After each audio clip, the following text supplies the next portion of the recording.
From streets to Senate, from personal relationships to international conflicts, ethical questions shape every aspect of social and political life. In this video, our expert group examines 7 pressing issues in social and political ethics: racism, same sex marriage, prostitution, death penalty, war on violence, corruption, and governance ethics. For each topic, we will present background, apply major ethical frameworks like consequentialism, deontology, virtue ethics, care ethics, and justice frameworks, compare perspectives, and offer our reasoned position. Let's have racism first. Racism is a discrimination or prejudice based on the race, often institutionalized and perpetuated by societal norms. Let's have the real-world example: racial profiling and policing leading to unjust outcomes and further perpetuating discrimination. Fact: studies have shown persistent racial disparities in criminal justice systems, healthcare access, and education opportunities contributing to unequal outcomes. Deontology, Kantian. Racism violates the categorical imperative, treating persons merely as means, not as ends. It fails universalizability. You could not will a world where race determines rights. Consequentialism, utilitarian. Racism produces immense net harm, suffering, lost potential, social conflict without compensating benefits. Morally wrong. Virtue ethics. Racism reflects vices: prejudice, cruelty, injustice. A virtuous person exhibits fairness, empathy, and respect. Care ethics. Racism breaks the fundamental moral relationship of caring. It dehumanizes others. All major frameworks condemn racism, though for different reasons. Deontology focuses on rights violation, utilitarianism on harm, virtue ethics on character, care ethics on broken relationships. Racism is always morally wrong. Anti-racist policies, education, and institutional reform are required to address both individual and systematic racism. Now let's have same-sex marriage. It is a legal recognition of marriage between two persons of the same sex. Let's have real-world relevance. Legalized in many countries, example US and Taiwan, but still criminalized or unrecognized in others. Deontology. Respect for persons requires equal treatment under law. Denying same-sex couples their right to marry violates their autonomy and dignity. The maxim, only heterosexuals may marry, cannot be universalized without contradiction. It treats same-sex couples as less than full moral persons.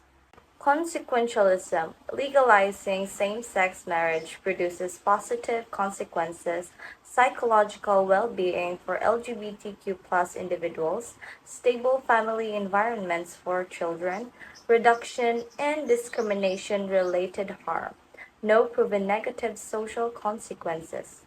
Virtue ethics. A virtuous society exhibits justice, compassion, and fairness, which support marriage equality. Vices include bigotry and arbitrary exclusion. Secular ethical frameworks overwhelmingly support same-sex marriage. Religious ethical frameworks may disagree, but in pluralist society, civil law should not enforce one religion's view. Same-sex marriage is ethically justified. Civil marriage is a right that should be available to all consenting adults regardless of gender. Prostitution. So, in definition, it is an exchange of sexual services for money or goods. Real world relevance. It is legalized in some countries like Netherlands, Germany, and Nevada, and it is criminalized in other Nordic models. So, criminalizes buyers but not sellers. So, core ethical questions. Is prostitution inherently degrading? It is a work like any other? Or does criminalization harm the vulnerable? Ethical analysis using frameworks. So, deontology problematic. If prostitution involves treating one's body as a commodity, it may fail the end in itself principle. So, however, a fully autonomous choice to engage in sex work respects dignity. So, key is coercion versus consent. Consequentialism, so depends on regulation. Criminalization leads to violence, disease, exploitation, or bad outcomes. So legalization with labor rights improves safety, health, and autonomy, or good outcomes. Nordic model reduces demand but may push work underground. Feminist care ethics, so divergent views. So liberal feminists support sex work as a legitimate labor. So radical feminists argue that prostitution is inherently exploitative and perpetuates patriarchy. So, virtue ethics focuses on whether the practice corrupts character or reflects virtues like respect and integrity. Comparisons of perspective. So in agreement, coerced prostitution or sex trafficking is universally condemned, while in disagreement whether voluntary sex work is morally permissible, it divides the ontology. So some say it's always wrong, and from consequentialists, it say it can be accepted or acceptable with the rights protections. Recent position. Group position. Discriminalization of voluntary sex work with strong labor protections and anti-trafficking enforcement is the most ethical approach. Criminalization harms the vulnerable.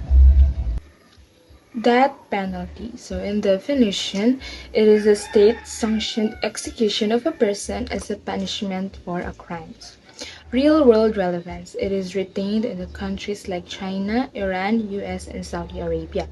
It is abolished in most of Europe and Latin America.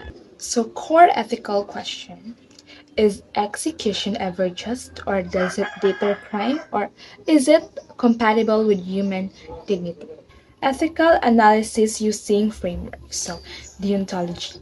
Kant paradoxically supported death penalty for murder based on retributive justice, so an eye for an eye. But modern deontologists argue execution violates the right to life and treat person as means to deter others. So the state should never kill. Consequentialism, so evidence does not show deterrence effects. Risk of execution innocent people over 4% of death sentences may be wrongful. So cost of appeals exceed life imprisonment. So net outcome is more harm than good. So oppose. So virtue ethics. Capital punishment risks cultivating state cruelty rather than mercy and justice. A virtuous state seeks rehabilitation, not revenge. Justice as fairness. So behind the veil of ignorance, rational person would not risk being wrongly executed, thus they would reject that penalty. Comparison of perspectives. So most frameworks oppose death penalty on grounds of dignity, fallibility, and lack of deterrence. So retributive justice arguments that some deontologists may support it, but this is minority view. Recent positions, group position. Abolish the death penalty. Life imprisonment without parole serves public safety without the irreversible risk of executing the innocent. Hi everyone, I am Mark Anthony Alpha, and today I'll be discussing war and violence from an ethical perspective. War is an organized armed conflict between states or groups, and violence is often used as a means of control or coercion.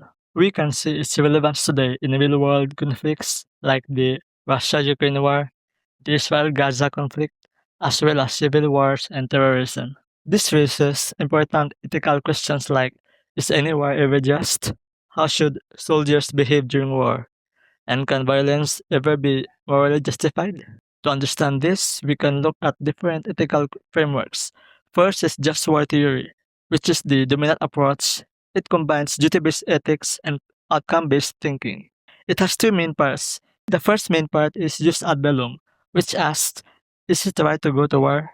This includes having a just cause, right intention, proper authority, using war only as a last resort, and ensuring proportionality. Second main part is jus in bello, which focuses on conduct during war, especially protecting civilians and using only necessary force. And the third main part is post bellum, which looks at justice after war like rebuilding and accountability. Next is pacifism, which argues that all war is morally wrong. It believes nonviolence is the only ethical path because violence only leads to more violence. Then we have realism, which says that war is beyond morality. According to this view, states act based on power and survival, not ethical rules. Lastly, consequentialism argues that war is only justified if it results in less harm overall. For example, wars fought to stop genocide. Some frameworks overlap. Just war theory and consequentialism may agree on certain wars, especially defensive or humanitarian ones. However, pacifism rejects all wars completely, while realism rejects moral judgment altogether. As a group, our position is that war is a moral tragedy. Just war theory gives us a strict standard. Only wars that meet all its conditions, such as self-defense and last resort, can be considered morally acceptable. However, most modern wars fail to meet these standards. And most importantly, violence against civilians is never justified. Now let's move on for the topic corruption. So corruption is the misuse of power or authority for personal gain. It often involves actions like bribery, favoritism, or stealing public funds. This issue is common in many countries and affects the trust of people in the government. Corruption is an ethical problem because it is unfair and harms society.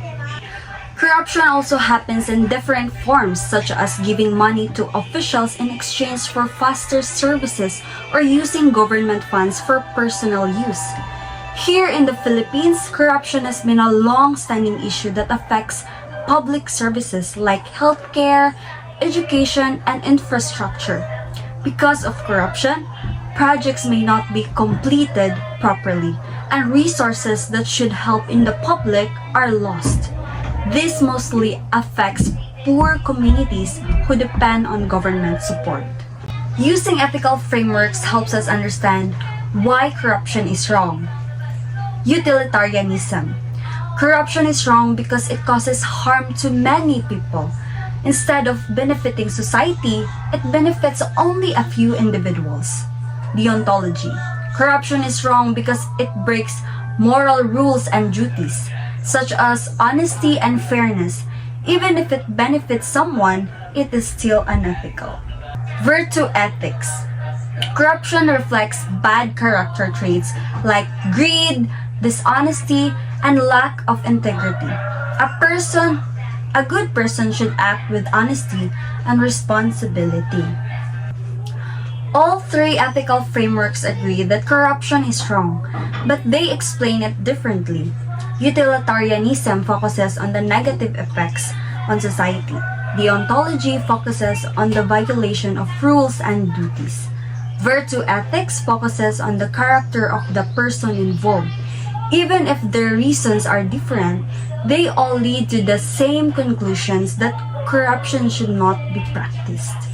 Our group believes that corruption must be prevented and strictly punished. The government should promote transparency, accountability, and honesty in public service. Strong laws and proper implementation are important to reduce corruption. In addition, citizens should be more aware and report corrupt practices. By working together, society can reduce corruption and promote fairness for everyone. And now let's move on to the governance ethics. So governance ethics refers to the moral principle and standards that guide the actions and decisions of public officials and institutions. It focuses on how leaders should act with honesty, integrity, and accountability, and also transparency in serving the public.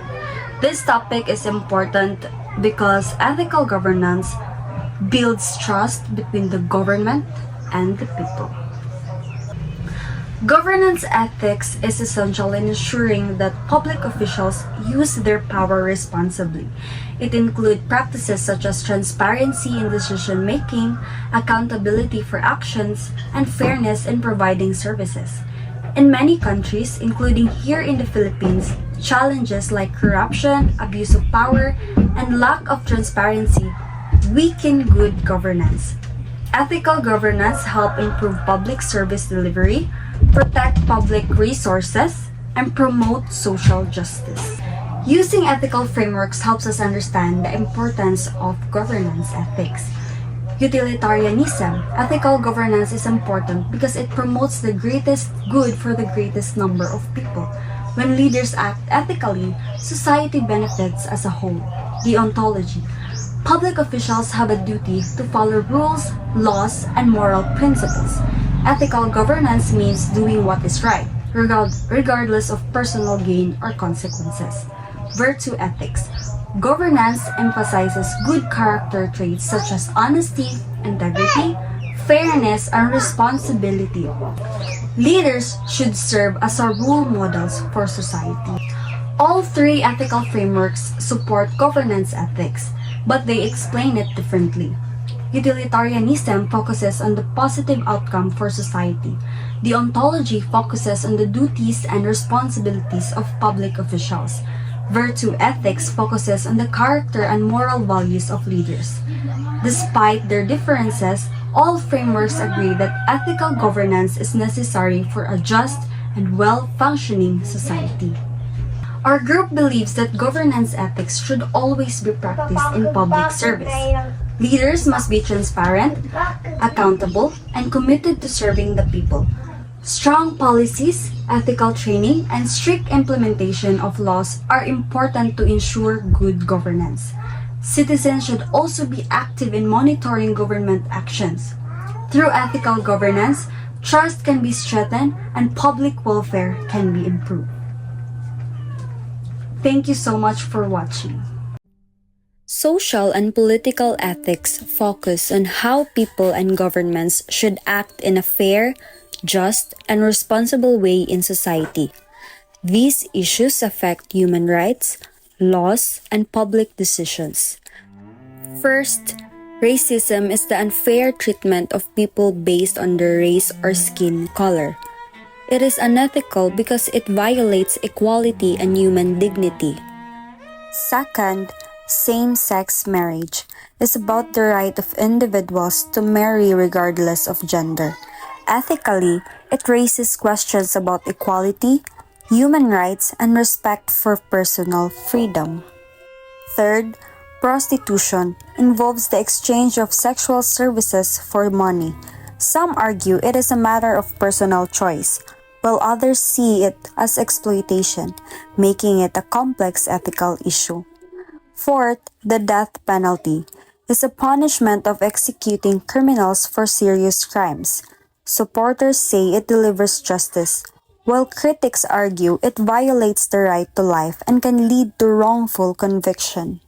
Fifth, war and violence involve the use of force, often between nations or groups. Ethical questions focus on whether violence can ever be justified and how to protect innocent lives. Sixth, corruption. It is the misuse of power for personal gain. It is unethical because it harms society, wastes public resources, and destroys trust in government. Lastly, governance ethics refers to the responsibility of leaders to act with honesty, accountability, and fairness. Ethical governance ensures that public officials serve the people properly. In summary, social and political ethics guide how individuals and governments should act in a fair and responsible way. Issues like racism, same-sex marriage, prostitution, the death penalty, war and violence, corruption, and governance ethics show the different challenges in making moral decisions. Each issue involves questions about human rights, justice, and the common good, and they require careful thinking and understanding. In the end, ethical choices shape the kind of society we live in. So, it is important that we choose what is just, fair, and for the good of all.